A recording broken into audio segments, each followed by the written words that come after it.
mean, finally, yeah. After all that setup. yeah. I mean, if anyone could actually see what's going on here, it's a cable. It looks like any Indiana Jones movie when he falls into like a pit of snakes. Yeah. It's basically what it looks like. It's very, very similar. Yeah. Yeah. No, it's snakes all over the floor. Yeah. All over the floor. That's good though. It looks good. It doesn't. If you hear, but it looks good on the streams. That's all that matters. Yeah. Well, Cool. welcome everyone. So welcome to CameraPro's Q&A. Just for a bit of, I guess, housekeeping. My name's Lachlan, and that's Nick. Hey. We're just here. We're actually from Nick's house, but so the format of the webinar, the live stream tonight will just be, just have a chat between me and Nick, and we'll run over some topics that we had sort of thinking about. And if you guys have any questions, let us know. We've got a moderator here who will let us know what questions we've got, and we'll do our best to explain it from each of our perspectives. Cool. Nick and I are quite different for what we shoot and how we got started. So I guess just take us off, Nick, and Cool. let us know where you get started.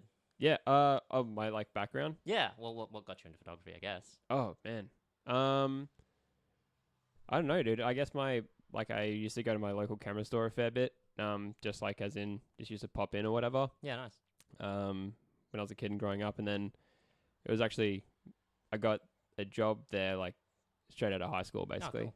And then it sort of carried me through, and it's always been sort of a part of my life, but never really took it, I guess, too seriously until sort of coming to CameraPro. And Yeah, cool. but yeah, then obviously just sort of branching out into trying different things, and then trying to get into live music photography, but the entire industry is like a bit of a up a bit. Yeah, it sounds a bit low. Someone in the chat just said for Nick. Oh, okay. I think, You can adjust the. fine now. That's okay. Is that better? Yeah. Yeah, let us know if that's any better. Yeah. Let us Yeah. know, guys, if we need to put the volume up. For sure. Still ironing out the kinks. Nice. But yeah, and been trying to get into live music photography, but the actual I don't know, industry or the way to get in is a bit difficult, and obviously trying to, because you need to sort of like prove that you're good at it. Yeah. I guess it's like any sort of avenue of photography. Like, got to prove that you're good at it, but to like prove that you're good at it, you got to do it. Yeah. And without the in to do it, it's kind of hard. But Yeah. like, You need all the backstage access and for sure. the backstage For sure. access and things. Yeah. But what about you, man? Actually, I have never asked you this. Oh, well, perfect timing. Yeah. When I was a kid, I was very much not into photography.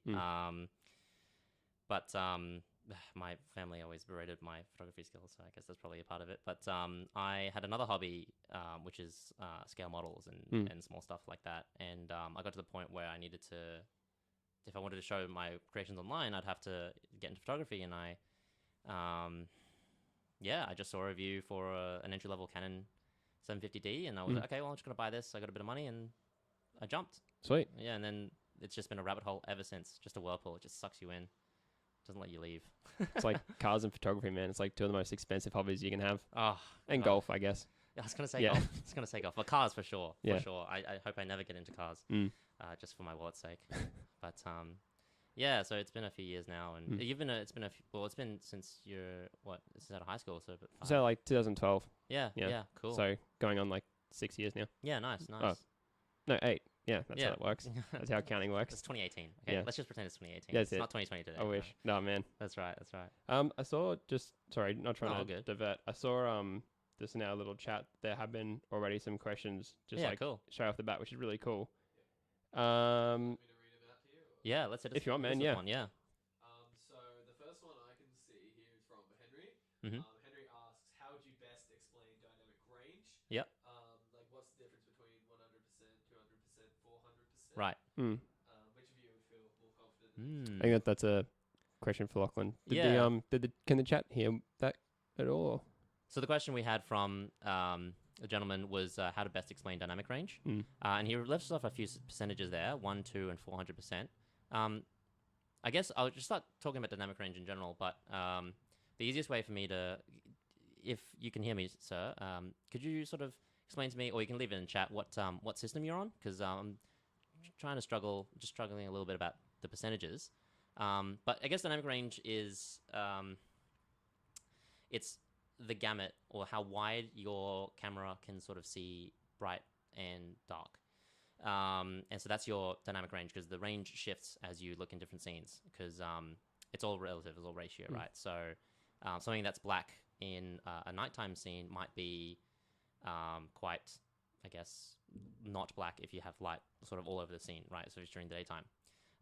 So our eyes, just as a preface, our eyes are really, really, really smart. Yeah. We have this crazy visual processor called our brain, and it will remember the texture of things. It will remember the absolute color of things. It will remember all of this stuff, and it will just, when you look away from something, it will still remember that that thing had that color. So if you look at something that's really dark, and then you look at something that's really bright, your brain will still remember that there's something dark in there. But if a camera does that and takes a photo into something very bright, it can't see into that dark section. So dynamic range helps you see into areas that are darker or areas that are really, really bright. Right. And generally, modern sensors have better dynamic range than older sensors. So I remember back on the 7D, one of my earlier cameras, I wouldn't be able to go above like 800 ISO without losing a whole heap of dynamic range. It was just awful experience. Well, actually, it wasn't too bad. It was actually pretty nice. But when I went back to the computer and actually looked at it, yeah, it was not great. It was difficult. Yeah, so that's really just sort of how dynamic range works, as from like a it's really more of a concept than an actual number that you put down. Generally, at lower ISOs, where there's lower noise and less voltage across the sensor, you generally have better dynamic range, which is why you see on most test charts, dynamic range is peaking at native ISO. So Olympus is 200, but almost everyone else it's 1. Olympus and Panasonic Micro Four Thirds, basically. Yeah. So yeah, that's dynamic range. It's a lot easier to change in photos than it is for video. Video is much harder, which is why you shoot log. But that's kind of quite an up there discussion. But yeah, if you want a further clarification, there's a few places we can go. I think there should be a dynamic range on our blog somewhere. Or if you have any more specific questions about a system or whatever, let us know. And yeah, I've got another question. Yep. Yeah, so we've got a question from Jackson, who says, do you think we'll ever get the dynamic range of film in a digital sensor? Maybe Nick, if you want to answer that one. Yeah, I mean, I would. Well, from my knowledge at least, and it's sort of a bit hazy when it comes to film at least. I believe that there's different latitudes when it comes to film, and then the different kinds of film and the different processings of film will give you different latitude. If you'll ever have the same dynamic range in digital sensors, I don't know, because it's a basically the way the dynamic range actually runs on digital sensors is through voltage, right? Yeah. Well, it's like a number. Exactly. Yeah. Whereas Exactly. on film, it's like it's an actual thing. It's yeah. Yeah. So I don't know. I guess it's sort of. I actually have no idea. I wouldn't assume so. I feel like it's a completely different medium that just wouldn't lend to it. Yeah. I mean, I guess the way you look at dynamic range for film and digital has to be different. Since film is, it's silver oxide, I think it's something to do with silver, if I remember correctly. But it's an actual like light sensitive material, whereas a digital sensor is just numbers. Yeah. It's just like if it's black, it's 0. If it's bright, it's 1024, 2560, whatever.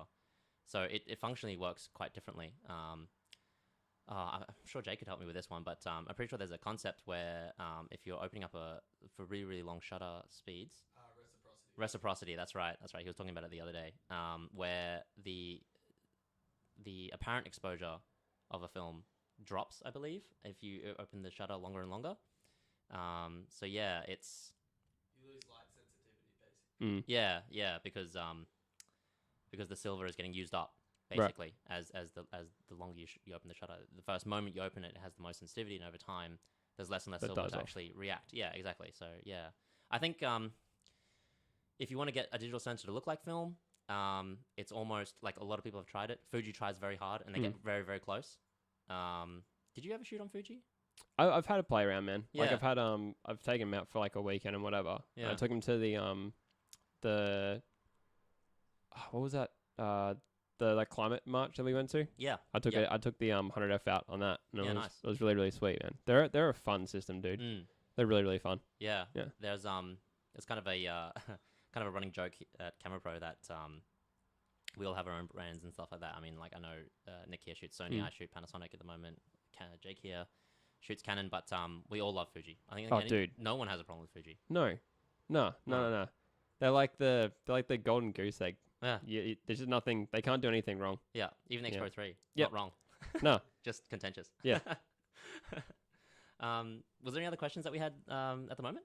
I think we had one that came before I this. saw. I saw some early ones. Hang on, give me a second. Just get that one up quickly. Yeah. Yeah, for sure. Okay, it's cool. So I saw.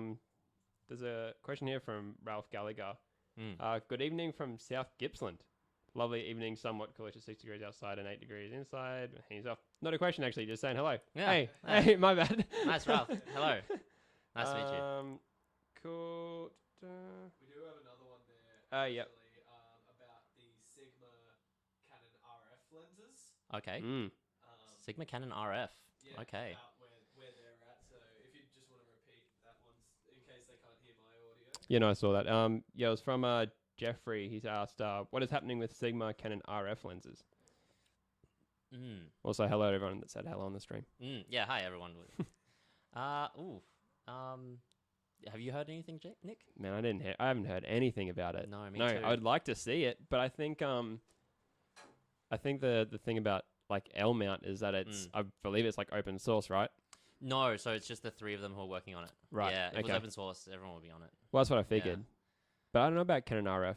No, I heard that the DGDN lenses that they've released recently, they're working on an RF and a Nikon Z mount adapted version because they are mirrorless systems. But look, I'll tell you what, I have heard nothing about development. Whether they're silently working on the background or they put it on the back burner, I couldn't tell you. Something you can ask Sigma, I suppose, but I don't know if they tell you much, to be honest. No. Is there anything else? Yeah. I'd love to see it. Yeah, for sure. Oh, Same. So good. Any other questions yet? From what I understand, I know they were developing something, but past that, I haven't heard anything extra. Okay. Yeah. I heard that they had plans to do it. And I really want to see the 3512 in like a Z mount or an RF mount. It'd be really cool. And give the Z mount a little bit more sort of like fast lenses. Yeah, because everything's at like f1.8 max at the moment. Oh, Yeah. I mean, obviously except the Noct lens, but which is not available basically. Yeah. At least we can't get our because hands it's so on it. popular, dude. Yeah. So popular. That's right. So many Yeah. orders. Yeah. Too many The orders. $15,000 lens is just so popular. No, they can't fulfill your order. Sorry. Yeah, It's too many. popular. Yeah, I don't know. I'm like, because I've been quite interested in the DGDN lenses from Sigma. The 3512 was something I was looking at. The 2470 definitely. And I know you were looking at the 2470 for E-mount. I was. Yeah. Yeah. Yeah. And I think it's interesting because Sigma, I think, already had mirrorless E-mount developed before they had set up that system. Whereas I don't think they've ever touched RF and I don't think they've ever touched Z. Yeah, so that's probably why they haven't done it so soon, but they've done an E-mount, for example. But would there be an effect on flange distance? Because I know obviously the Z mount is like It's really thick, huge. really wide. Well, it's huge. Yeah. What is it, like 58 mil? It's huge. It's massive. Like would we have to be like a complete? They wouldn't have to re-engineer. They Surely, might. at least. I mean, the distance should be the same. They should just have like like the end of the tube should be like wider. It would like flare out at the bottom. Yeah. Well, it would have to at least. Or it would just go straight from the barrel. For sure. Definitely on like the 45 mil, 2.8, it would have to flare out.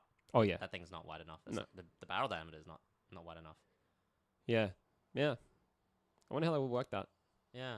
Oh well. Okay. Look, we're not on development team for Sigma. No. Yeah. If we were, we wouldn't be running live streams. It'd be off somewhere, hopefully In building Japan. lenses. Yeah, exactly. But yeah, no, good question. I hope to see it. I know Nick does too. Oh yeah, definitely. Yeah, we're all sort of waiting with bated breath. But I think coronavirus has really kind of slowed everything down. Yeah. Especially development and release schedules. I think R5's releases got pushed back to July. Oh man, I even tried just getting a 1DX Mark III out. At the Oh, yeah. moment. You know, imagine getting an R5 out right now. Yeah, no, It's just absolutely. Not a chance. Was it right at the, like, almost perfect timing, 1DX Mark III, wasn't it? Just to get hit by this huge storm. Yeah, it's a shame. It's a shame. Well, did you have another question, Jack? Sorry. Yeah, we actually have two. Oh, cool. The first one, Michael's just asking if there's any ETAs on the 14 to 24. If you can maybe just talk in and let him know that we'll get our moderators to have a look into that. Yeah. one Yeah, if for you sure. have any extra. Yeah, well, I'm not actually too sure about ETA for 14 to 24 at this stage, but For the Nikon Z. yeah. Oh, yeah. Oh, right, The right, 14 right. to 30? F2.8. Ooh. I didn't Ooh. realize they were making a 2.8. Yeah. Jake here, who's moderating, he's shot on Nikon. Is it F? Nikon F? Nikon Z. Yeah, Z. Because I know they got a 14 to 30 already out, the f4. Whether they're going to do a 2.8 version of that sort of similar focal length, I'm not 100% sure. I mean, it would make sense if they've already got the 14. Well. I mean, you wouldn't start making the whole D-Trinity and not finish it. No, not at all. And they've already got the 7200 out, although that's also a nightmare to get, unfortunately. But Same we're thing. just sort of waiting. Yeah, we're waiting on stock to come through. But I haven't heard anything from Nikon about that. No. Yeah. I mean, like you said, I'd assume it's happening, but just I didn't. Yeah, I haven't heard anything. Yeah. And I know that the supply chain for some of the newer lenses are getting interrupted as well because too many people know this, but Nikon doesn't have that many factories. And all the made in Japan lenses come out of like the same place. And if that place is closed down, then no lenses get made. Yeah, right. Day. So, yeah. And I know Japan is wrestling it like the rest of the world is. So, yeah, doing their best. Hopefully we get everything out and all that. But, yeah, unless we have like an official word from them, or you should see it from our like EDMs, or if you keep on our social media, we'll probably announce something as well. Yeah, if it's a lens like that, it's pretty exciting. Yeah, for sure. Yeah. Do you have another question? Looks like we have a fair few other questions. Great. Oh. And yeah, it looks like the lens is actually on the roadmap for 14 to 24. Yeah. But Quite a few on the roadmap there, but yeah. just sort of waiting for it. And again, the roadmaps are not like set in stone. They're No. just sort of, this is what we plan to have out. Like projection more than anything else. Yeah, and things change too. Like the Noct was meant to be out by now. Oh, I mean, it is out officially. So, Yeah. no, anyway. But yeah, our next question we've got here, I don't think they can hear me on the stream, so if you guys Yep. can repeat it for the We'll repeat it for audience. the audience. So Mitchell asks, how would you go about transitioning between brands? For example, Olympus to Canon. Okay. You want to take this one? Yeah. So that question was from Mitchell. Just asking how you'd actually transition between brands, like going from, from Olympus to Canon. It's actually something that I make a pretty big point of when people come in a store and like asking, especially for their first setups. Like it's a matter of, I guess, you don't know how everything changes, I guess, in your sort of shooting style, whatever. But man, changing brands is difficult. I would say the best way to go about it is have a pretty good idea of what you want to upgrade to. Maybe try to sell your, if you're going to sell your gear, absolutely sell it privately. I can't stress that enough. Trade in gear you get nothing for. It might take a little bit longer. Definitely sell your gear privately. Aside from that, obviously, be aware of scammers though. For sure. Yeah. For sure. Yeah. Which is something we've all wrestled with, I think, at some point. Oh, dude, definitely. But yeah, obviously, have a think about what body you want to go to, and then maybe just get started on a really, really, the lens you're probably going to use the most, and then transition up from there. But yeah, transitioning is a difficult one. Does take a little time, especially if you're really invested. Yeah. Because not everyone's going to have the budget to go all at once, right? No. Yeah. Oh, well, you wouldn't expect it. Like, especially imagine if you're like a Canon shooter who's been Canon shooting, since the 90s. You could have potentially tens of thousands of dollars worth of gear. Yeah. Oh yeah. And just stuff that you've kind of used sometimes and like sometimes don't, and then that transition over, you can have. Sure, you might have adapters, or there might be some stuff that is third party and cross brand, I guess. Yep. But compatibility issues can still happen. Oh, for sure. Yeah, it might take you a little time to transition fully and to be comfortable in a new brand, but take your time, research properly, ask questions, and then transition into the new body first and some lenses. And really take some time to get to know your camera. Read the manual. Yep. Read the manual. Read the manual. Yeah. And then go from there. But I had to do it from when I went from Nikon to Sony. Yeah. Dude. Yeah, it's tough. Oh man. I'm still halfway through. Ugh. I'm still halfway through Canon to Panasonic, and it's not good. And we had this come up a fair few times a couple of years ago now. But when people were jumping from Canon to Sony, when Sony was started to like really expand their lens lineup, we had a lot of customers come through, be like, "Where do I sell secondhand gear? What's the best way to do it? What should I start with?" And you did it. Yeah. So what'd you go with? I went from Nikon to Sony. Mm-hmm.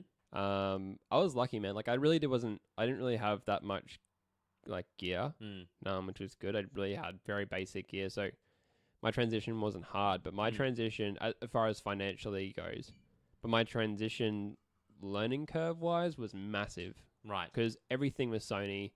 I think if you've even looked at a Sony camera, the menu system is deep, it's confusing, and everything that you want to use in your camera is buried in that menu system. So you got to get your head around it. And it's like 2 months worth of getting used to it, I found. So yeah. Well, yeah, I think if you're shooting professionally, gotta really dedicate that time. For sure. Yeah.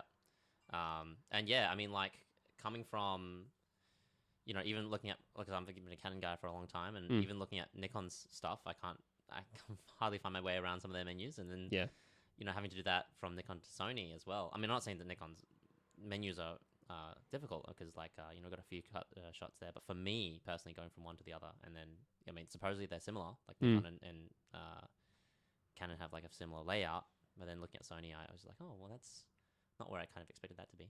But yeah, a little bit backwards. Yeah. Any other questions? We'll keep on going through these. We've got a fair few. Oh, cool. Right. Yeah, awesome. Lightning round. Yeah. Yeah. So this one from Jeffrey here.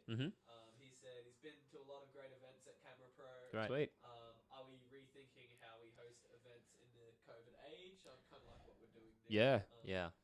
So if you guys just want to kind of address that quickly. Yeah. The question was from Jeffrey, and he was just asking, just saying that he'd been to CameraPro Events before, and just how are we gonna go about that now with the world as it is with COVID and everything.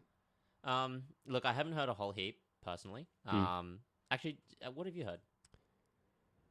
Really not too much. I guess like as everyone is, we're all playing it by ear, so it's just a matter of time before we can really get some decent events going again. Until then, I think it's going to be like what we're doing now, and like our webinars team's been going strong. So yeah. I think we wanna engage with you guys as much as we can. Of course. Yeah. I'll speak to the camera with this one, but we want to engage with you guys as much as we can. We miss the events. Were great days for us. Really fun to get to see what's out in Brisbane, but I think at the moment, I mean, I hazard to say this, but I feel it's a bit irresponsible to be running an event like that. So, you know, I think we'll do our best to get things back on track. And, you know, if it wasn't for COVID, we wouldn't be in this room, which I guess is a blessing and a curse. But yeah, no, I hope that we get to see him again. But also, I hope we get to incorporate this kind of interaction with you guys. Yeah, sure. This is super fun. Yeah, this is cool. All right, next question. So the next one we have here, another one that I think will get our moderators to look at, an ETA on the Nikon Z70-200 f2.8. Yeah. That one's had some pretty hectic delays. Yeah. The question was just about an ETA for the Nikon 70-200 Z series. Obviously 2.8. Yeah, same thing. Just like everything that COVID's affected at the moment, it's just a matter of time. Parts are made in China, but the lenses are assembled in Japan, so you can imagine it's on the back burner. It's a matter of just if you've got a deposit, that's the best thing you can do. Yeah. Yep. Yeah. No ETA. Get your place in line, yeah. I said earlier that the 1DX was a perfect storm. No, I think it's the 70-200. 70-200 is the same, man. That is the perfect storm. It was like, oh, hey, everything's closed. We've got this new lens. Yeah. You guys want it? Can't have it. Yeah, you guys. I know we all. I mean, I know Nikon wants to get them out the door, get production back up, and we want you guys to be shooting out there with them because it's such a cool lens. You know, it's awesome. I don't think we've ever seen it. No, have we? It was in store. Oh, it's in store. store? It was in store with a Nikon rep board in. Right, I must have been there that day, but it's a good lens. Well, 70-200 is my favorite. Yeah, my favorite. Yeah, get your deposits in. Yeah, get your place in line because it's I think it's only $200 at the moment.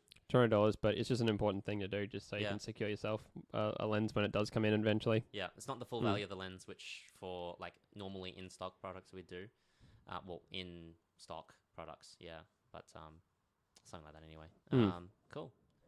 All right, next question. We've got another one here from Veer, who mentioned the 70-200. Yep. Basically, just saying that some Nikon lenses say made in Thailand. Yep.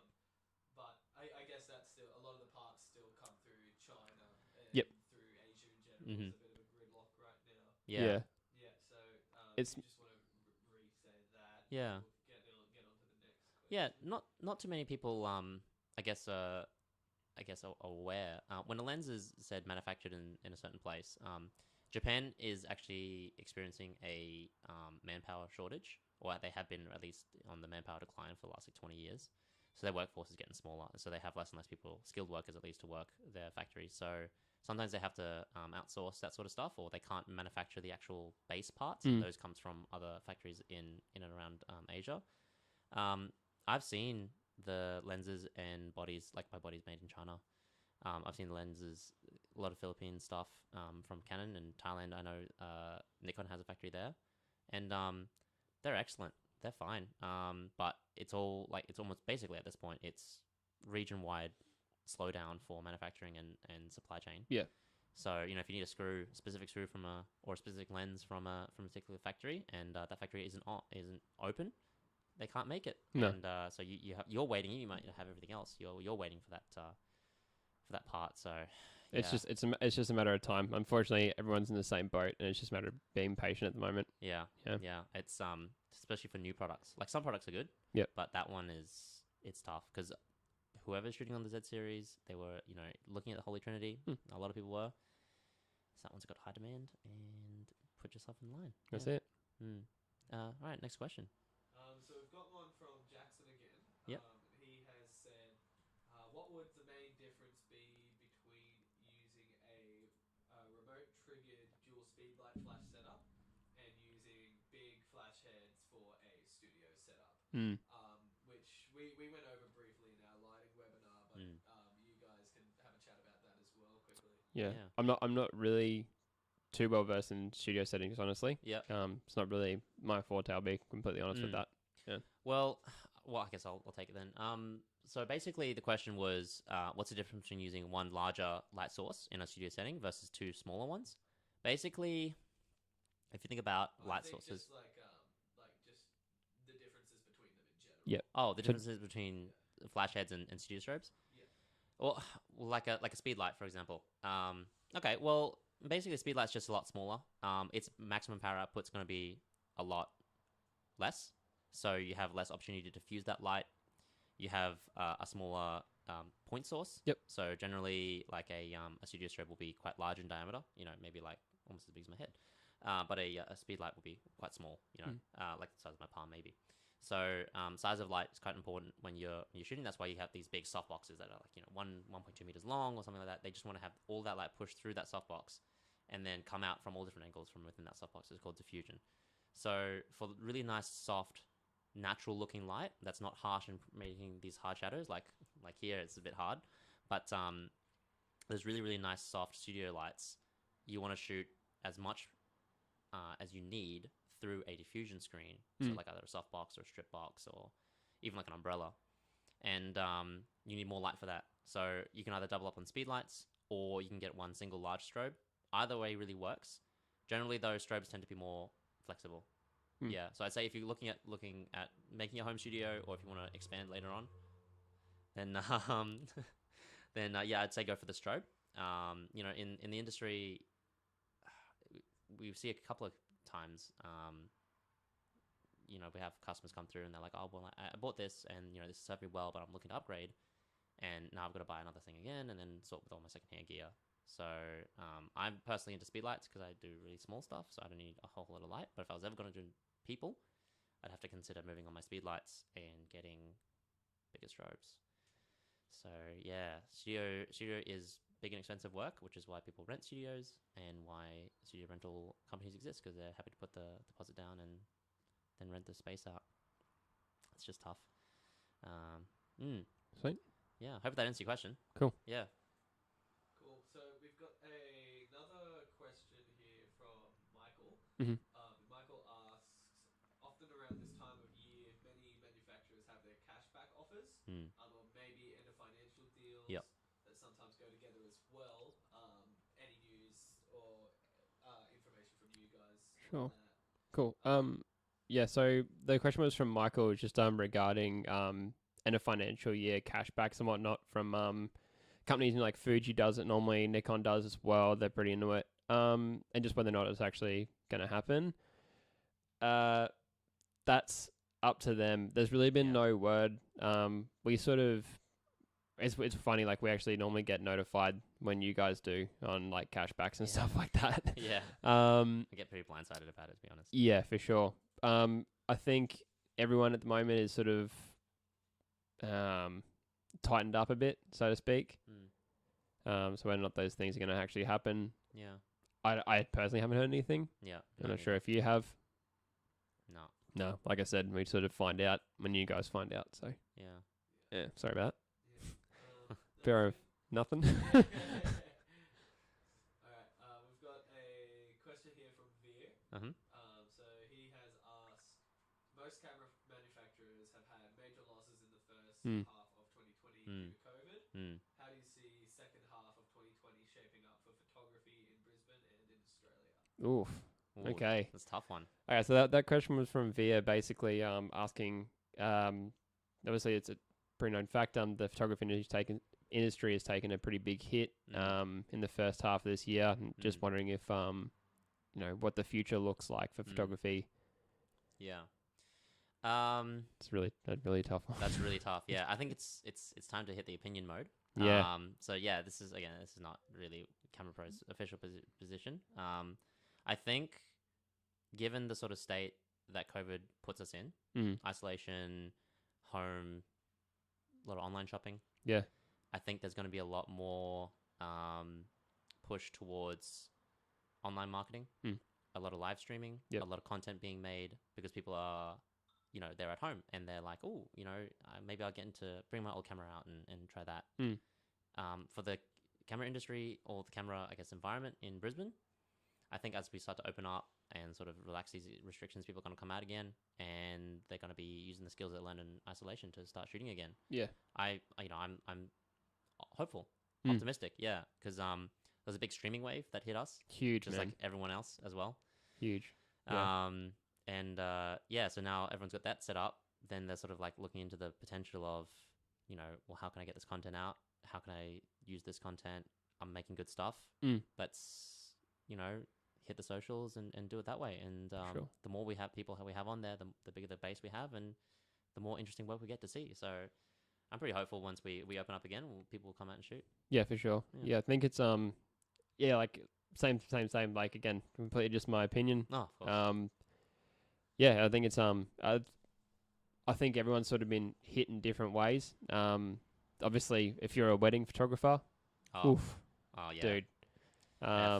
But yeah, that's in the chat. But also like if you're, but by the same token, man, if you're shoot real estate, if you're a videographer in real estate, especially, you've got too much work in your plate at the moment. Like even ask the content line guys, like they are just swamped at the moment. But yeah, man, I like I said, I'm hopeful. Yeah. Streaming. The only reason we've got this set up really is because of COVID. Yeah. This setup is our podcast setup from home. Yeah. Andrew and I spoke about it for ages doing a podcast. Yeah. And then I had the gear sitting there, but it was just one of those things you're like, oh yeah, we'll do it. We'll do it. And then because of COVID. This is an incredible setup, I must say. Thanks, man. Yeah, it's super nice. It's janky, but it works. No, not at all. No, there's plenty more jank to be had here. But yeah, we started it just because we had extra time. So yeah. But man, I'm hopeful. I think the photography industry will make a big bounce back. Yeah, if you're not already, product photography, and real estate, you should get into it. Yeah. Next question. Yeah, let's hit it. Yeah. So the next question that we have is from Jeffrey. Cool. Jeffrey asks, do you have a suggestion for a portable softbox that I can use two Canon 600 EXs in? I want it to do 3/4 portraits. Okay, so the question was from Jeffrey asking if there's a softbox that you could use two 600 speedlights in. Yeah. I'm imagining side by side. Yeah. And just obviously shoot 3/4 portraits as well with that softbox. I'd say like there's a laser light double bracket. Yeah. Yeah. But we'll get the mods to link it in the we'll get the mods to link it. But there is a laser light double bracket. Yeah, and then that can go to like a X light. That's speed ringed, isn't it? With the Bowens mount. Is it Bowens? I thought it was Oh, if it's Bowen's mount, then that's even better. Even better. I Yeah. can't remember which mount it is, Yeah. but there is like a double mount that would work for you. Yeah, I'd say for double speed light, the amount of power you're having out of there, I'd say you probably want to use like a 90 centimeter. That'd probably be fine. I probably wouldn't get any smaller than 60 if you know. Not and, for 3/4. No, and exactly. And you can even use a strip if you want to use 3/4. But it's just only if you're using 2 double speed light on one single light head. I'd say there's. I think the X-Lite stuff is collapsible, which is really, really nice. So that's kind of nice and portable. Just put the 2 heads on the bracket, unclaps the umbrella style softbox, chuck it on there, chuck it on the light stand, and you're good to go. That's probably the best way to go. And X-Lite's on our website as well, so if you look into it, you should find a Bond speed head. Yeah, and then I think there's a speed ring with double adapter from Lasterlight. That would probably work best for you guys. Yeah, for 600s at least. Yeah. All right. Well, next question. Cool. So the next one that we have is, let me just find it here. Given the comments re the shift from N to S, are there examples of startup gear configurations that best serve the discovery of photography process? Ooh.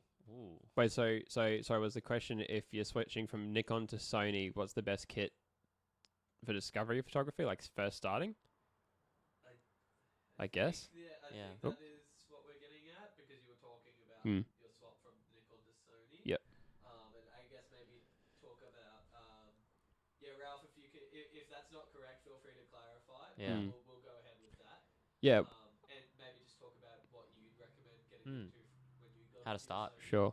Yeah, how to start. Yeah, I mean, like I said, if you're doing the swap from Nikon to Sony, or any actually, this applies to any camera brand going to Sony, take your time with it and learn your menu, number one. As far as kit setup, it's going to largely depend on what you're shooting. But I think the obvious trick of the happy medium is just going for the A7 III.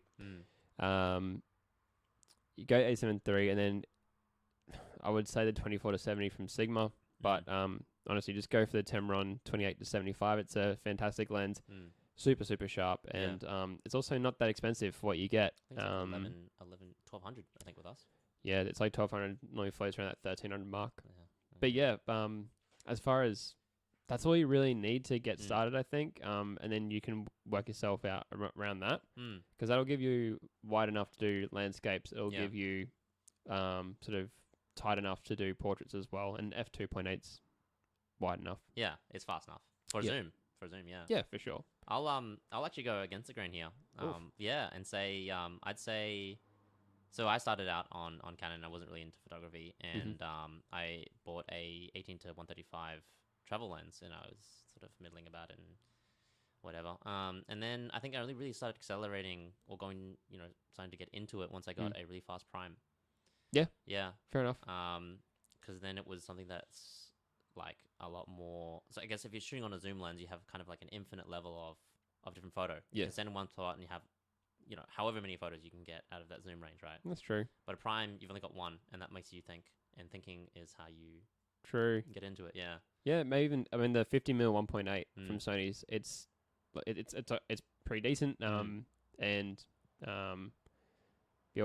if you had the extra bit of money, the 35mm 2.8 is also really solid and nice and small too. So it's not a burden to take around with you. Yeah, I think like zooms are great, and I ended up getting a standard zoom later on. Once I got into it, but I didn't really start to feel my creative juices run until I got a prime, and then it was something like, I know I'm limiting myself, but this thing's so fast, and I get nice shallow depth of field, and I can sort of see the frame lines within my own vision. When I'm looking around, I can sort of frame it up and do that way. So yeah, I'd say, to each their own. I guess the takeaway is everyone learns differently. For sure. Yeah, I mean, you're right though. Like until you get a prime, everything sort of changes once you get a prime. Yeah. But as far as like I don't know, jumping off point. Yeah. Getting something that would sort of cover all bases it's not gonna throw you for a loop at least. No, not at all. And the prime that you get will mostly be determined by what kind of photos you want to take. If you're taking photos of your kid at a soccer field, you're not taking a 35. No, absolutely not. But a zoom would work. Yeah. So yeah, it's tough. I think if you're really interested in getting started with photography, look at photos you like. try to find out what kind of focal lengths or what kind of gear they were taking on, and then you'll kind of sort of get a feeling of where everything sort of sits. But until you actually get out there and start shooting yourself, it's going to be a little bit difficult to know what actually does what, because what does 24mm sound compared to 75? It's tough unless you've actually shot a 24mm before. Yeah. Cool. Oh, well, next question. Cool. So we've got a question from another Jackson. Mm-hmm. It's about portable lighting with videography. Okay. What is a good place to get started for better lighting for videography? So maybe stuff like your apertures and Cool. photixes, all that kind of stuff. Yeah. Yeah. That question was just from Jackson regarding portable lighting options and what's a good place to get started. It depends again on what you're sort of shooting and what you want, how portable you want it to be. Yeah. A really good place to look is the I don't know if you'd agree, but the 672 kits from Aperture. Oh yeah, they're great. Yeah, I think you can get a 3 light kit for like $1 grand and a bit. Yeah. They come in a few different beam angles, or if you wanted to go bicolor, you can as well.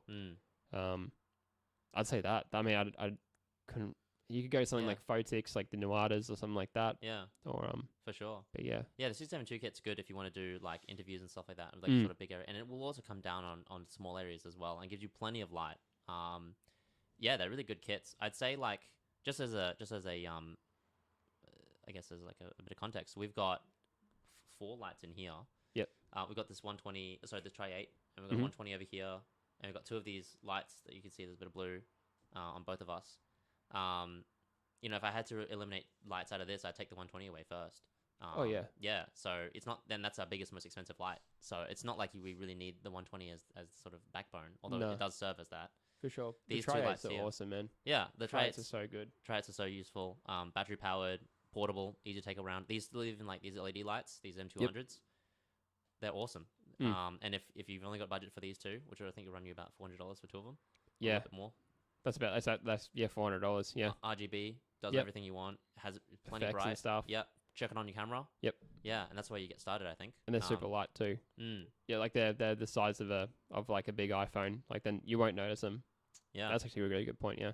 Yeah, I'd say if you really want to get just like basic stuff, something to be said about like lamp lighting. So yeah, you can use lamps, but you shouldn't because they flicker, and if you're doing anything that's close to 50 FPS, you can see the flicker. If you're doing any slow-mo stuff, it flickers. So don't use lamps. Use LEDs. LEDs, which are batteries. Batteries are constant power, and yeah, that'd be my recommendation. But the 672 kits would be like that's first.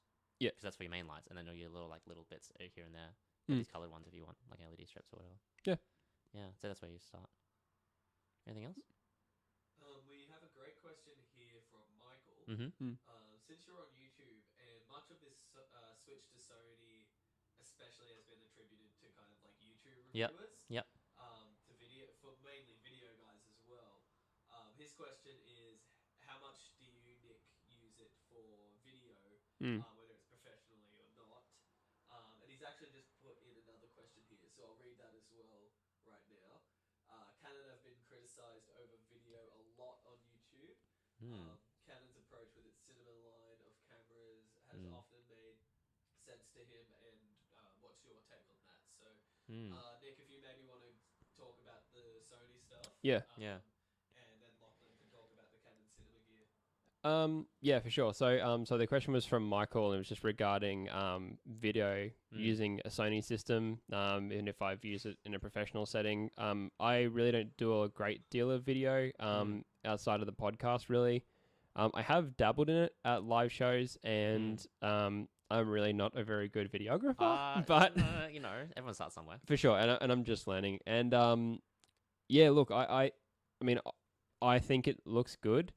However, in saying that, there is something to be said about the color depth when it comes to Sony. In general, I only get Sony if you really like editing.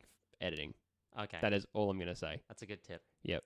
Yep. You're going to be sitting in Lightroom for a bit to get green especially. That is a noticeable thing I've found out.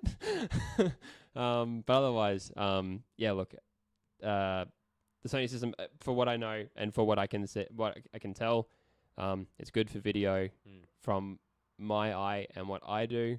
However, I think when you look at something like the Canon EOS R, which does have a lot better color depth when it comes to video, especially. I think it's more pleasing to us. For sure. Yeah. For sure. If you're using it in a professional setting, I don't know, I'd say maybe look at the EOS R. Yeah. Okay. Well, that's just me personally. Yeah. I think part of the question was, with the rise of YouTube. Oh, yeah. Sorry. Yeah. With the rise of YouTube, reviewers and stuff really liking Sony. Yeah. There are a lot of positive reviews. And it is the A7 III is a good camera, especially. Yeah, even their like Pro line, like the FS7 and stuff. But I think with Sony, I think it comes down to the person behind the camera. Yep. Massively, hugely, and their sort of circumstance. I think the reason why YouTube has taken off with Sony is that Sony works really well, especially for video. It works super well for like an individual content creator. Like if you don't have anyone else, you've just got one person. Yeah. It's got autofocus. It's got stabilization. Yep. And the autofocus is quick and it's responsive. It's super accurate. It's not going to miss really. No, almost never. Yeah. It's so accurate. And so you don't have to really worry about that. So to get started, it's the easiest thing. But like as you said, we have some people say about, oh hey, I've got to edit these and grade footage, which is something that people have to do. I know there are some Fuji wedding shooters out there who don't even. They just this is my photo and it's great. Yep, they're beautiful. So yeah. There was another part of that question. The other part was looking into the Canon cinema line. Right. Yeah. So I think the Canon cinema line, like C200s and C300s and things, and the C500 if you ever got the money for that, they're really much more like bigger rigs. Like it's harder to run a single person when you got a rig that big because you've got to do all this other stuff. You got to pull focus when you get good lenses. Of course. You've got some of them have dual pixel if I remember correctly, and I think the C200 is about as big as I would personally go on a single man setup. Well, that's the other part of the question was they've copped criticism, but I can't. I think from what I've just read back on it, I think like the criticism they've copped is more on stuff like the RP or the R. Yeah, crippling the cameras. Yeah. To their cinema cameras. As in, like, it's sort of making the bigger cinema cameras like a bit obsolete. No. More like the opposite. More like segregating. Right. Yeah. My bad. No, okay. No, that's all right. Yeah. I'd say Sony does the same thing. Sony does 420 and 8-bit. It was FS7 is the one that goes to 10-bit if I remember correctly. If you want 10-bit color, you've got to go Fuji. You've got to go Panasonic. Yep. I think Nikon does raw video out now, so they can do 10-bit. Into Z6. Z6. Z6. Yeah. So it's not like Sony is completely, avoiding this kind of, criticism. I guess in a way they are because they have such good autofocus. But the EOS R now has face detect. Yep. The EOS R now has eye detect. Yeah, it has C-Log. Yep. It has a crop on 4K, which everyone shoots in 4K. I have a 4K capable camera. I've never shot on 4K. I've done video work. You've got a 4K capable camera. I don't shoot in 4K. Yeah.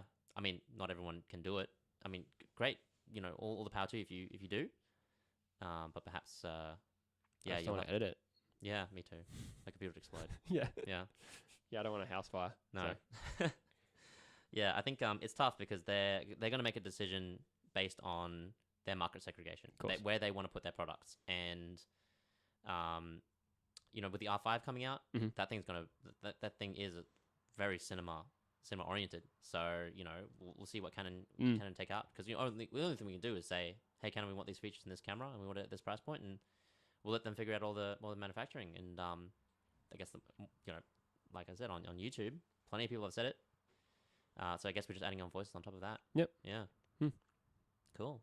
Well, hopefully it comes out with the R5 soon enough. Yeah. Well, we don't actually have any other questions yet. Oh, okay. Cool. We are 50 minutes in. Yeah, right. Did you guys just want to have a chat about some of the other things that you might have planned? And yeah, feel free to ask questions. Yeah, absolutely. Thanks for the question, guys. Thank you. Those were awesome. It's huge. if you guys want any other questions, let us know. I mean, we can't obviously go too in depth. This is just like a just like a live stream. But the live stream will be available on YouTube after all of this, so you guys can watch it back later. So feel free to chuck a question in. It's not going to be end of the world if can't get around to it or whatever. But you can also jump in to our website, hit us up on live chat. I think Nick's in the showroom more than I am. Yep. Yeah. But also send us an email, give us a call. Yeah. Yeah, we're always around. Yeah. We have a question for Louise. Cool. What's each of your favorite lenses? Oof. All right. The question was from Louise asking what's each of our favorite lenses. Tough. I mean, my favorite that I've shot on recently, is the Sigma 24-70 2.8 DGDN, the new one. I was lucky enough to borrow it. The first one in Australia with CI Candies. Yeah, nice. They sort of hooked us up and let me borrow one for a week, which is really cool. That's super nice of them. Yeah, I got to write a review and everything, which is nice. I don't know, man. That lens just works really, really well. Yeah. It is really chunky. It's really big. But it's kind of apologetic in that way, as unapologetic in that way. Tack sharp. Yeah. And it's just like that classic Sigma, really contrasty, really punchy look. Yeah. Which you either love it or you hate it, and I love it. Yeah, me too. So, yeah, at that moment, that's it. What about you? Yeah, well, I think just to add on to that, I think unapologetic is the perfect word to describe Sigma. Yep. All of their primes, it's metal, it's in your face, hey, we could make this lighter, but we won't because we want build quality, we want it to last. Yeah. We're actually filming this on Nick's on a Sigma 85. Yeah. They're not me. There you go. He's on a Sigma 85 at the moment now. And yeah, beautiful lenses, beautiful lenses, and the DGDNs have caught my eye because I'm on L Mount, so I'm part of the L Mount Alliance. So yeah, they're definitely, I'm definitely keeping a finger on them. But my favorite lens, I'd have to say it's a focal length, less so a lens. I own 3 50mm lenses, all separate, 2 film lenses, and the Canon 1.4, and I've owned the 1.8s as well, and I've shot on the Sigma 1.4 as well. So I just love 50 because it's what I learned on. It's the easiest thing to shoot on. Yeah. I can see it. But yeah, some of the vintage lenses are very interesting. Yeah, I'd say. Actually, Jake, yeah. What was that one that you told me to look into, like that you could adapt? Was it the Takama? Pentax Takama. Yeah, the 50mm 1.4, I think. Yeah, they got like a radioactive element or something in them. Yeah. Yeah, don't worry. Yeah, it's fine. Yeah. I've got I have a Leica collapsible Summicron from like 1960 something. Nice. And the first generation of those had radioactive elements in it, so they were like very lightly radioactive. But those lenses are still around.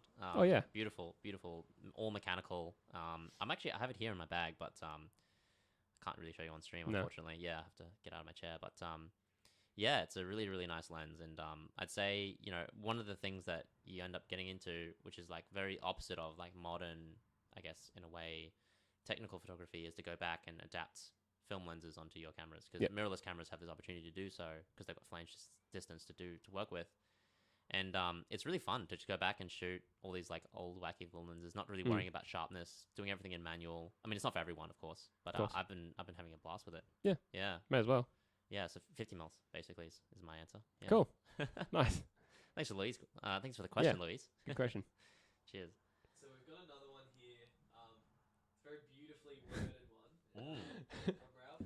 Oh no, I'm gonna butcher it by just paraphrasing. 100%. Okay, just one more before I go out into the cold night to light the barbecue. Would you nominate a couple of introductory texts for the Novo photographer? Sorry, what was that? Introductory texts for the novice photographer. Oh, like books? Books. Yeah. Ooh. Books. Well, we're millennials, so yeah, I can give you introductory books. Okay, so that was from Ralph, and he obviously wrote it beautifully. I'm not even going to bother paraphrasing because I feel bad. Please read it. Please read it, everyone. Read it. Yeah. Go on you, Ralph. Thanks. looking for suggestions on books to get you into photography.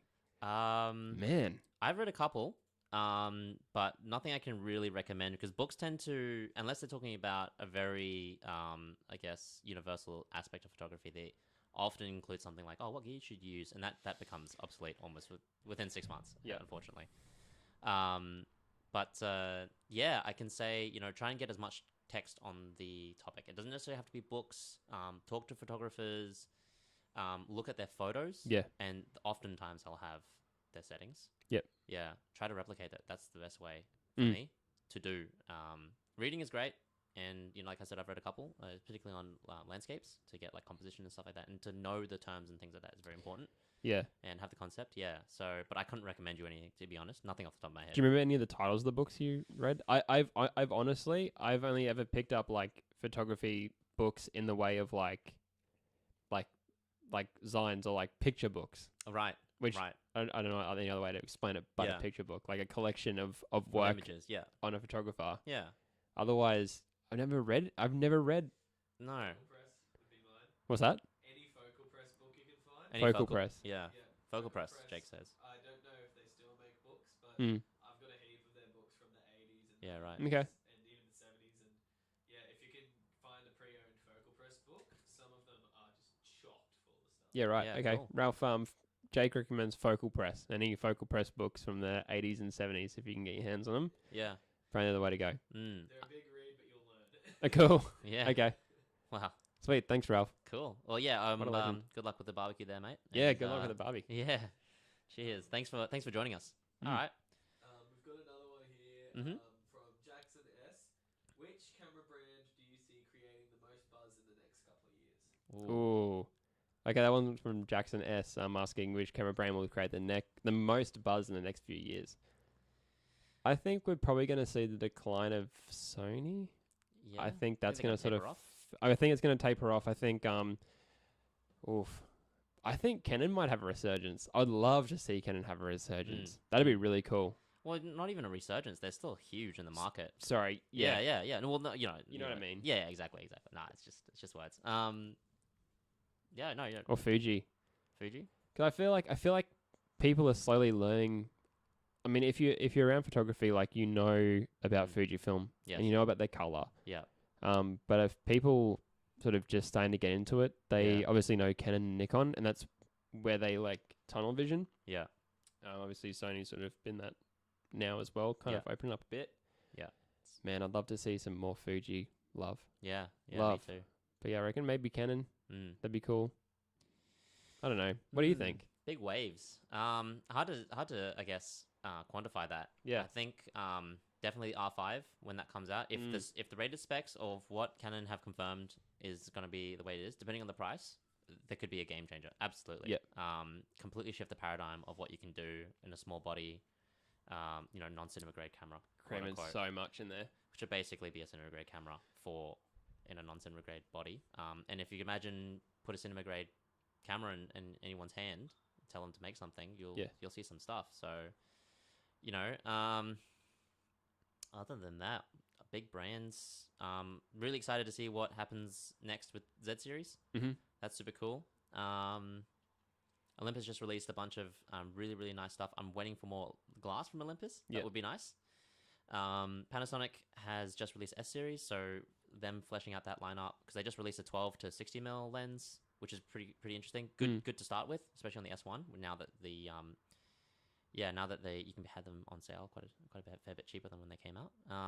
Fuji have always been a slow but steady. XH2, I think if that comes out, that's going to be really, really big. Yeah. Because people have been begging for an XH2 for a long time. Do you think Olympus always sort of stay stuck with micro four thirds? I can't see them moving off it for a little while, but then you know what surprised me? Panasonic doing full frame. That came out of nowhere for me. Yeah, that came out of left field. That's what I mean. Like I feel like the shift has been so focused on like get the smallest body. Well, look at Sigma FP. Like get the smallest body with the biggest sensor you can. Yeah. And that's the best camera apparently. Yeah. But Panasonic's has taken a little bit of a different approach, which is like let's just fit everything we can in here and give you the body that you deserve. You want a fan? Yeah, S1H. Yeah. You want a weather sealed fan? We can do it. You got it. Yeah. Yeah. Cool. Cool. So speaking on Olympus, we have a question here Ah. from Alan.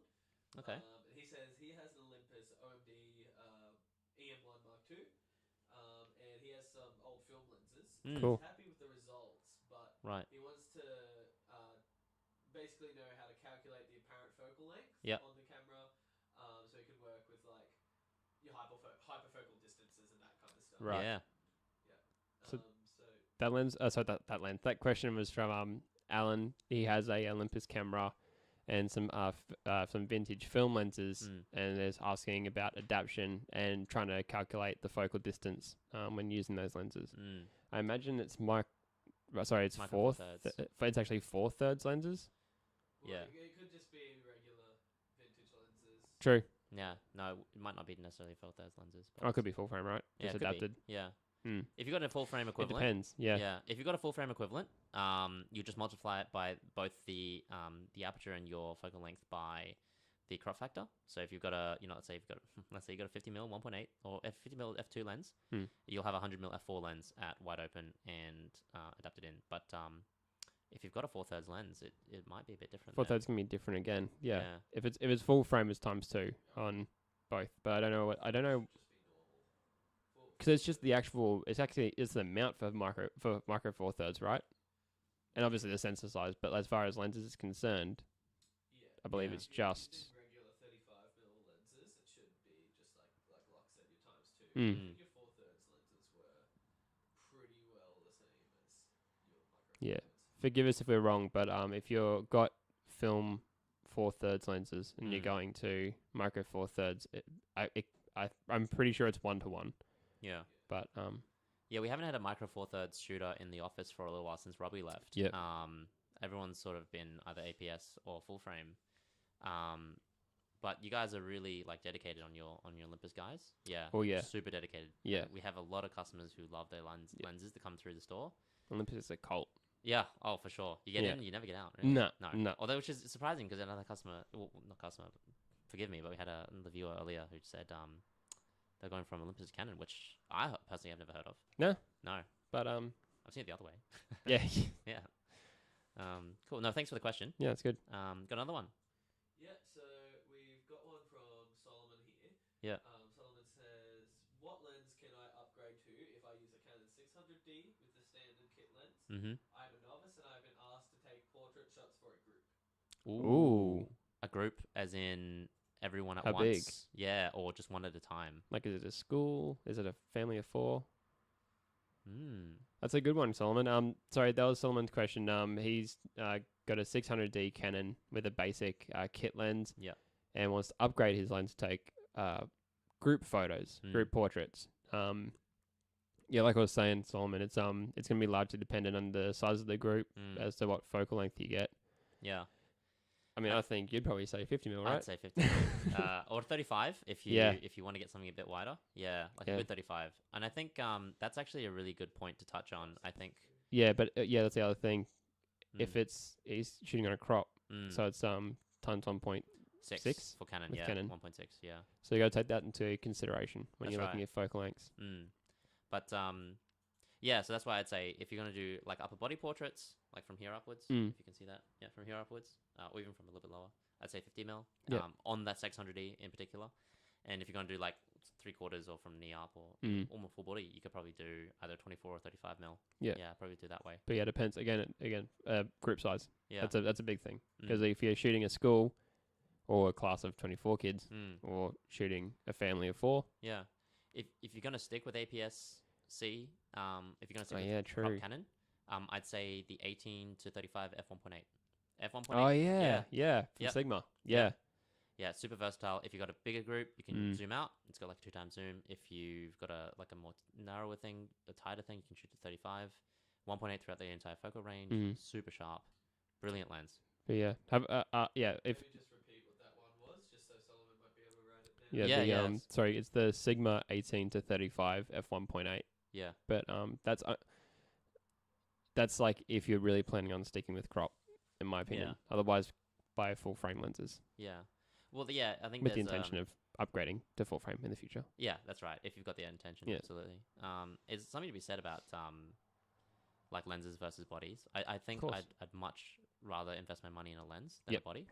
I mean, I get frustrated without like the features that I have currently, but I think without my lenses, I'd be nowhere. But you'll have your lenses for 40 years. Yeah, that's at right. least. Yeah, If you look after them, you'll have them for a lifetime. Bodies, on the other hand, they're pretty well obsolete in 24 months now. Well, Like it just seems to be, they just keep churning them out. So yeah, it's wild. not obsolete, but you know what I mean. Yeah, I mean, I guess from my experience, when I started out, I shot a lot of different Canon glass. Like I had, like I said, I had the 1835. I tried the kit lens for a little bit. I had the 15 to 85. I had 50mm 1.8.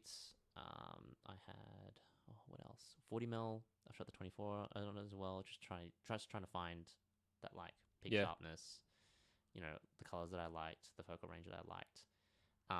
And I even swapped bodies too. I went from 750D to a 7D to a 60, and then that's when my Canon sort of experience ended. But the biggest change for me was going from APS to full frame. Yeah, that was huge. And going from a like non L lens to an L lens for Canon. So going from like a 15 to 85 to a 24 to 70 f4L, and that was those were the two biggest changes: going to a nice lens and then going to a nice body. Yeah.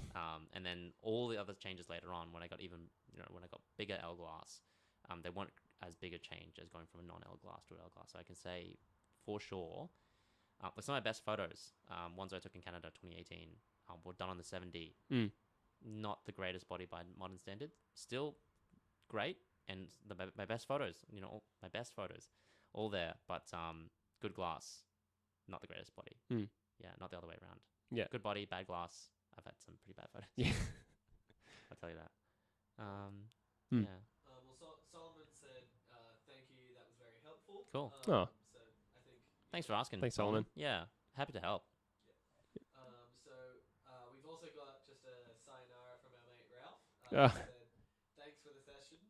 Useful stuff, and good to see CameraPro is prepared to do the missionary work in the deep south."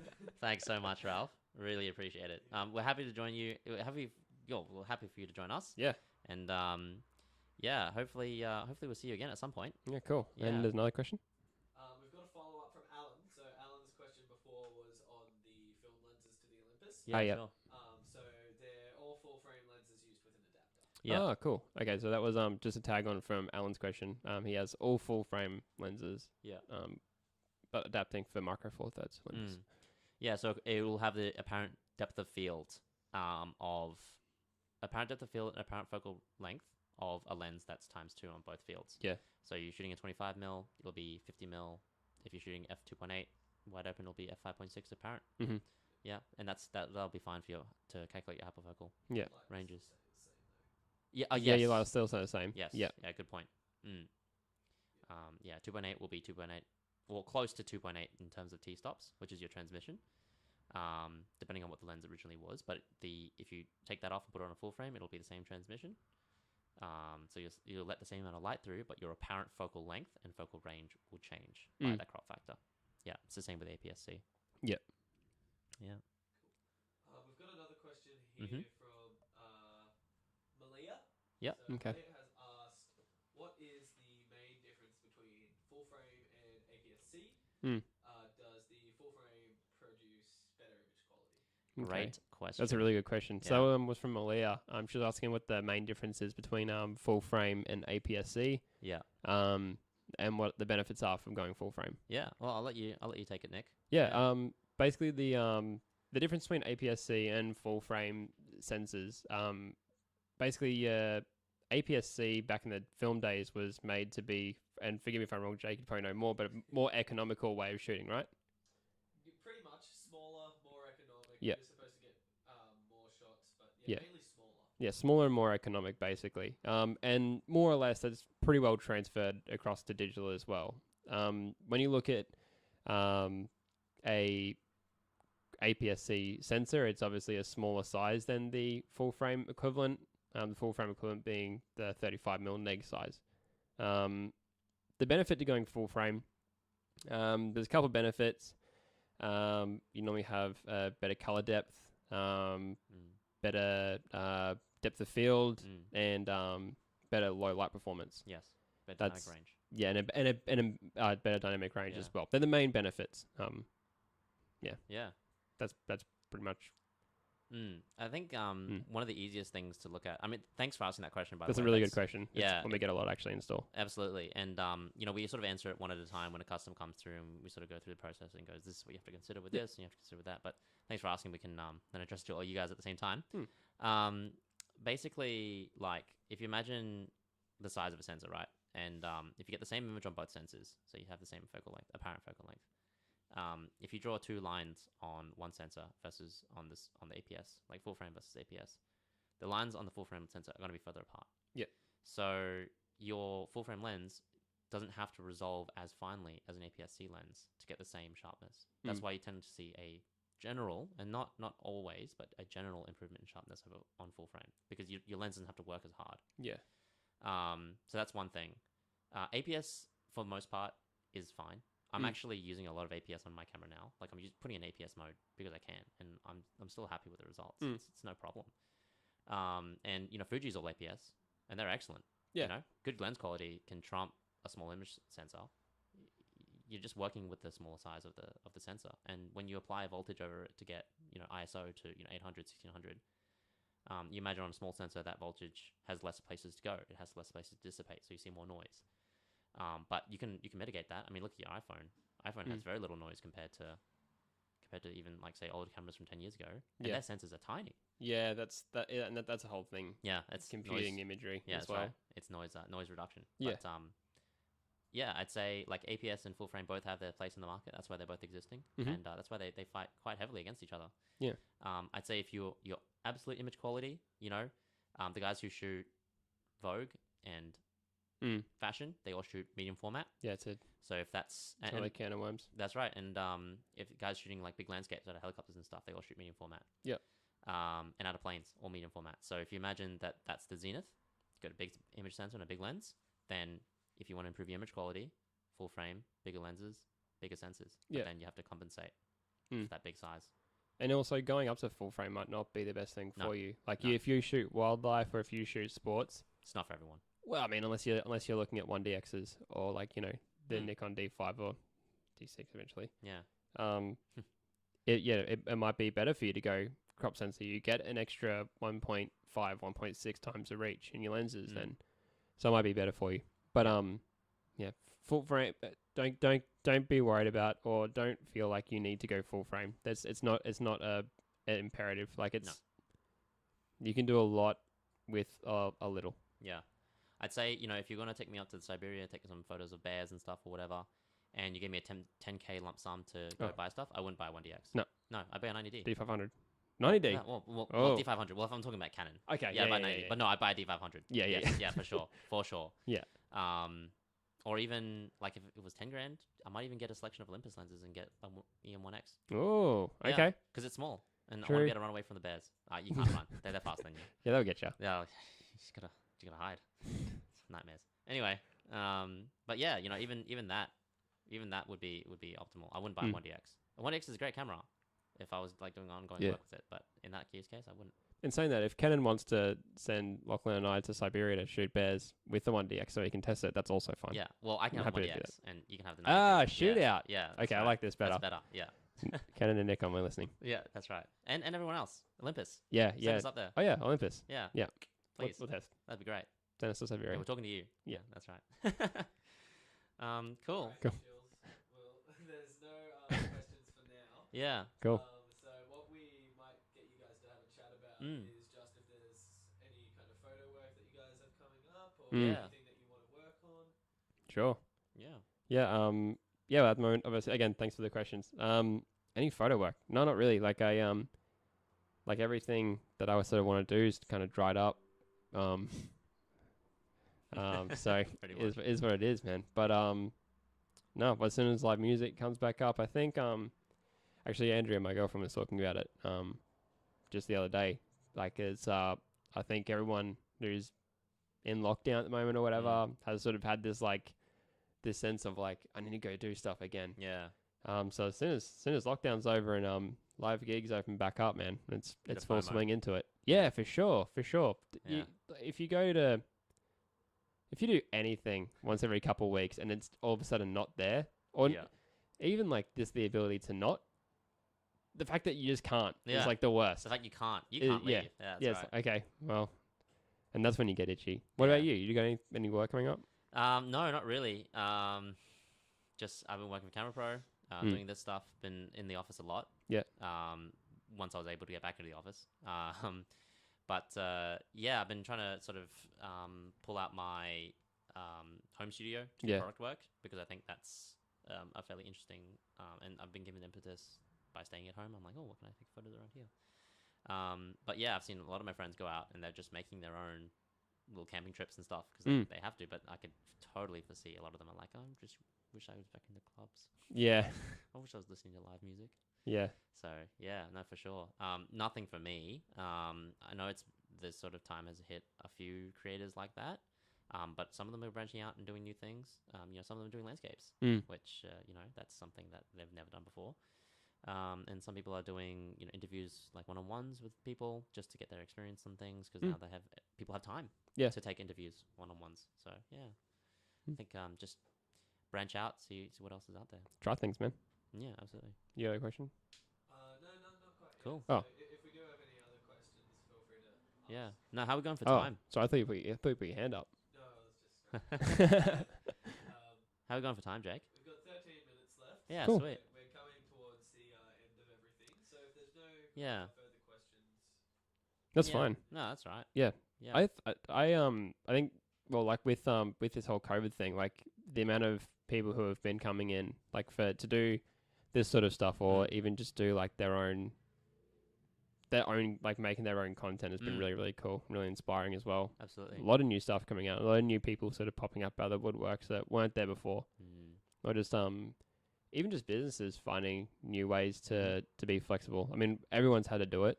Yeah. We've obviously had to do it. Real estate. Real estate, man. Huge. You can't show people around anymore, but you can live stream it. Yeah, or you can just do like a like those better cameras. Yeah. Yeah. They're cool. They're actually really cool. Yeah. Yeah, I accidentally took a photo with one the other day, and it's god awful. Oh no, they're super cool, and having them set up and all that sort of stuff as well.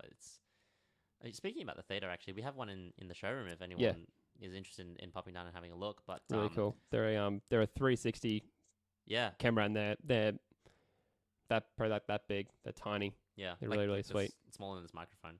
Yeah. Oh, by a lot. Yeah. So for everyone not know, it's the Ricoh Theta 5. Theta 5, Theta V, yeah. And it's a 360 cam, and we've seen a few real estate guys pick them up. We had maybe I can't say that. Anyway, had a few real estate guys come through and pick them up. But some interesting use cases with them. Try to think, outside of real estate or live streaming or vlogging and stuff like that for investigational purposes. I'll just say that. Had some a guy come in for one of those, but some pretty interesting stuff. Even despite the COVID lockdown, we have a Peak Design tripod in there as well. True. Finally, which I thought was really cool because I've been following it on since Kickstarter. Yeah. And I thought, not for me. Yeah. But I had a look at it, and it's really cool. So cool, man. Yeah. It's so cool. Like if you're like even remotely like a gearhead, like it is. Even if you're not, man, that thing it folds up to like the size of a water bottle. Yeah. And it does.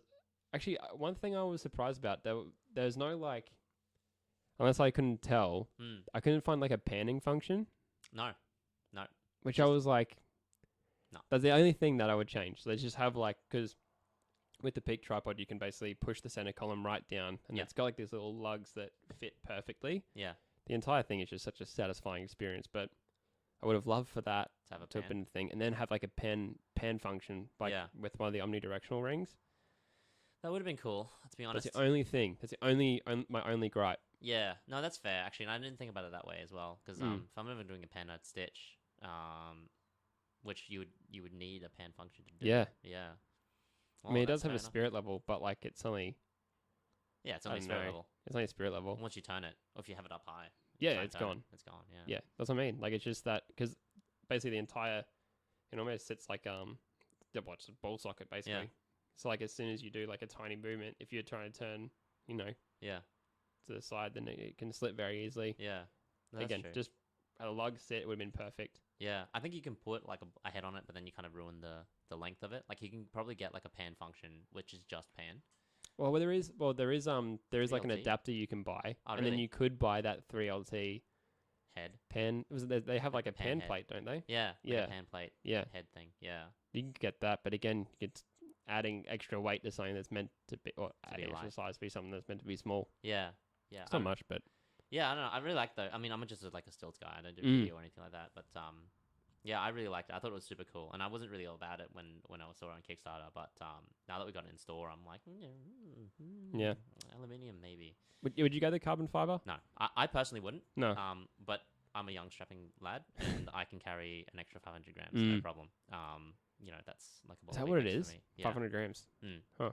Yeah. Okay. It feels like a lot in your hands. It does. It does. Yeah, absolutely.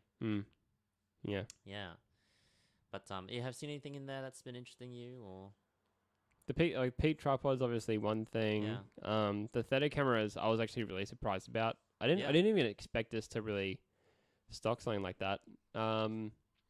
The one thing I really like, and it's kind of not really, well, it is. It's the Video Mic NTG.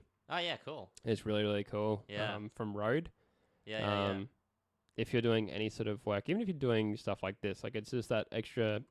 It's basically obviously just like a video mic that fits on top of your camera, but the benefit to it is that you're sort of getting like this really nice condenser microphone in like a pretty small, easy package. Yeah. Actually, it's not a condenser microphone. Not quite. Not quite, but it's still a really nice quality microphone Nice mic, yeah. for not that much, and it just makes that extra bit of difference a lot easier. Yeah. Yeah, I think audio is a really not it's an undervalued part of video massively. Dude, it's the first thing I notice. If your audio is bad, it's the first thing I notice. Yeah, absolutely. Yeah. You can pump your audio quality like this and have a absolutely. I'm glad you guys can't see this. I'll be It's honest. a mess. Yeah, but anyway, like snakes on the floor, like I said. So, but yeah, you can have good audio quality, and that's the backbone of this video. Yeah. You know. Yeah. I'm glad you guys can hear us. Yeah. You Me know? too. Yeah, because this is awesome. Mm. And Thanks, man. thanks again for letting us use it. No, it's okay. But yeah, I think that's about it. If you didn't have any more questions, I think we'll probably just wrap that one up. And thanks for joining us, guys. Yeah. Yeah. No, thanks. It's I mean, you're looking at my house, so that's really really cool. Yeah. But yeah. Fun. But yeah, it's been a bit of fun. Obviously just a bit of a break from the normal webinar stuff. I don't know. I would really like to do this again. This was really cool. Yeah. Well, actually, I've just got a message before Oh. that mentioned we're going to be doing some type of podcast hopefully every month. Oh, great. Once a month. Finally, I've been trying to get it going for how long? Been a CameraPro since October. I bought it up then, and we got it going. Yeah. Boys, we're getting a podcast. That's great. Awesome. Yeah, no, that's so good. And next week, I think we've got Canon with you, Jake. Yeah. That's right. Yeah. Cool. So I'll be, you probably can't hear me, but I'll be helping you out with some Canon needs. Yeah. We'll just be having a chat, me and Jax. Be sure to stay in contact with us as well. We have more webinars and Groovia. Definitely. And, if you want to talk about Yeah. our call service as well. Definitely. That's the other thing. Actually, we've you might have seen it on our social media or on our website. There is actually an option now that you can video call in. So if you wanted to have a chat via video, basically if you go to any of our products on our website, there'll be a video call button. Yeah. And basically it links straight through to our showroom. So if we've got the gear there, it makes it even easier because we can show you in person. Well, over the internet. Over the internet. But no, that's really good news. Thanks for letting us know, Jake. That's awesome. Oh yeah, but Jake's when's their webinar? Next week? next Tuesday. Next Tuesday. Next Tuesday there's a Same time, webinar right? with Jake, Jackson and who from Canon? I think it's just those two. Just you two. Yeah. Okay, cool. Just Jackson, Jake, who are both Canon shooters. So that'll be good. I think Tune if in for we're gonna run in this once a month, I hope we'll get some more of the staff in here because I'm quite boring as a photographer. I'll be No. honest. No. I gotta, just don't flatter me.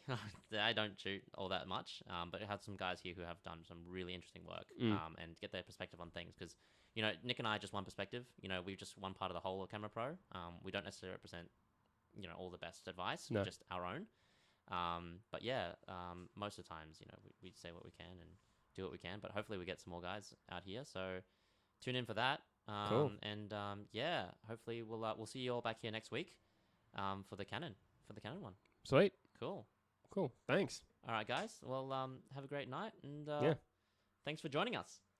Cheers. See yous.